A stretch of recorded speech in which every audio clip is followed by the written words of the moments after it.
Hello बच्चों, let's read the question. The structure of silicon four oxide belong to the type.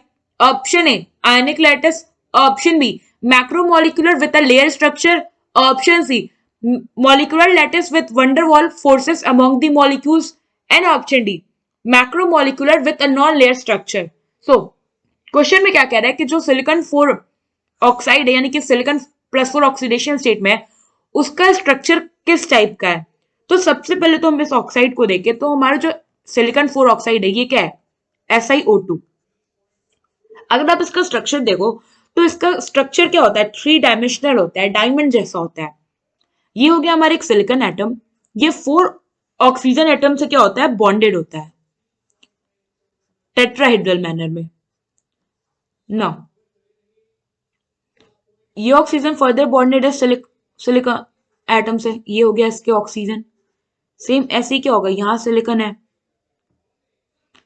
ये हो गया इसका ऑक्सीजन, ये ऑक्सीजन, ये ऑक्सीजन, ये हो गया सिलिकॉन, ऑक्सीजन, ऑक्सीजन, ऑक्सीजन. ना अगर आप ये स्ट्रक्चर देखो तो ये स्ट्रक्चर कैसा है आपका, three dimensional and similar to क्या है, डायमंड.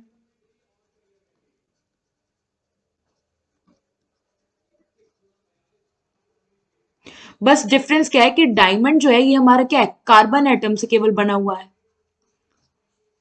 नाउ अगर हम हाइब्रिडाइजेशन देखें सिलिकॉन का तो यहाँ पे हाइब्रिडाइजेशन कैसे निकलता है, स्टेरिक नंबर से. और स्टेरिक नंबर क्या होता है, कितने सिग्मा बॉन्ड है प्लस कितना लोन पेयर है. तो अगर आप यहाँ एक इस मॉलिक्यूल को देखो इतने, तो सिलिकॉन ने कितने बॉन्ड बनाए हैं, फोर बॉन्ड, 1 2 3. तो ये हो गया इसके four sigma bond. Sigma bond क्या होता है, सिंगल बॉन्ड. और अगर डबल बॉन्ड होगा तो उसमें क्या होगा, एक सिग्मा बॉन्ड होगा और एक पाई बॉन्ड होगा. फोर बॉन्ड पेयर और लोन पेयर क्या है, 0. तो स्टेरिक नंबर आ गया 4. तो इस केस में इसका हाइब्रिडाइजेशन होगा sp3.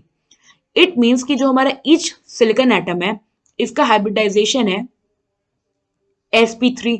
हर सिलिकॉन यहाँ पे क्या है, sp3 हाइब्रिडाइज. sp3 हाइब्रिडाइज है, कोई लोन पेयर नहीं है. तो ईच जो अगर आप सिलिकॉन को यहाँ देखो जो फोर ऑक्सीजन एटम से सैचुरेटेड है वो क्या है, टेट्राहेड्रल मैनर है.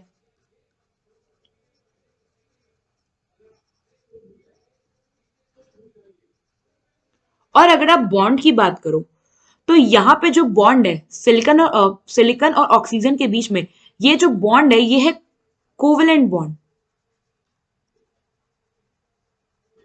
कोवेलेंट बॉन्ड में क्या होता है कि जो भी पार्टिसिपेटिंग एटम होते हैं वो अपना अपना एक एक इलेक्ट्रॉन पेयर, अपना अपना एक एक सिंगल इलेक्ट्रॉन क्या करते हैं, बॉन्ड फॉर्मेशन में देते हैं.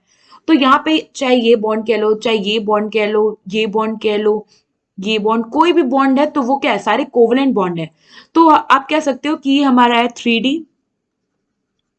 Covalent network.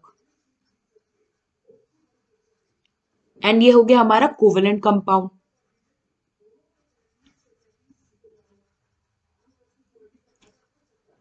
सो ये तो हो गया हमारा बेसिक नॉलेज अबाउट SiO2 के स्ट्रक्चर के रिगार्डिंग. अब हम एक एक ऑप्शन से गो थ्रू करते हैं. तो फर्स्ट ऑप्शन क्या कह रहा है कि ये एक आयनिक लैटिस है. बट हमने क्या देखा कि इसमें कोवेलेंट बॉन्ड है, तो ये एक कोवेलेंट कंपाउंड हुआ. इट मींस कि ये क्या है, आयनिक लैटिस नहीं है, ये हमारा कोवेलेंट लैटिस है.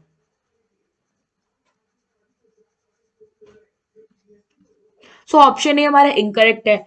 नाउ अगर ऑप्शन बी की बात करें तो इसमें क्या कह रहा है कि ये एक मैक्रोमोलिक्यूल है विथ लेयर स्ट्रक्चर. तो मैक्रोमोलिक्यूल होगा, ठीक है, क्योंकि बहुत सारे इसमें मॉलिक्यूल, बहुत अबंडेंस मॉलिक्यूल जो है वो आके इंटरेक्ट किए हैं. तो हाँ मैक्रोमोलिक्यूल तो है हमारा. बट क्या ये एक लेयर स्ट्रक्चर है, तो नहीं, ये लेयर स्ट्रक्चर नहीं, it's a three dimensional structure. Layer structure का एग्जांपल आ जाएगा ग्रेफाइट. अगर आपको ध्यान हो तो ग्रेफाइट क्या होता है, लेयर्स के फॉर्म में प्रेजेंट होता है. ग्रेफाइट की अगर आप ईच लेयर देखो तो वो क्या होती है, कार्बन से बनी होती है. और क्या होते हैं, लेयर होते हैं, एक लेयर, दो लेयर, तीन लेयर, और लेयर्स के बीच में वंडरवॉल फोर्सेस होता है. नाउ थर्ड में क्या कह रहा है कि ये मॉलिक्यूलर लैटिस है with van der Waals forces among the molecule. तो फर्स्ट चीज, ये मॉलिक्यूलर लैटिस नहीं है. मॉलिक्यूलर लैटिस बेसिकली क्या होता है, अपना एक स्पेसिफिक मॉलिक्यूल है, बट यहाँ पे एग्रीगेशन है मॉलिक्यूल्स का. सो ये तो हमारा क्या है, मैक्रोमोलिक्यूल. और लैटिस कैसा है, कोवेलेंट लैटिस.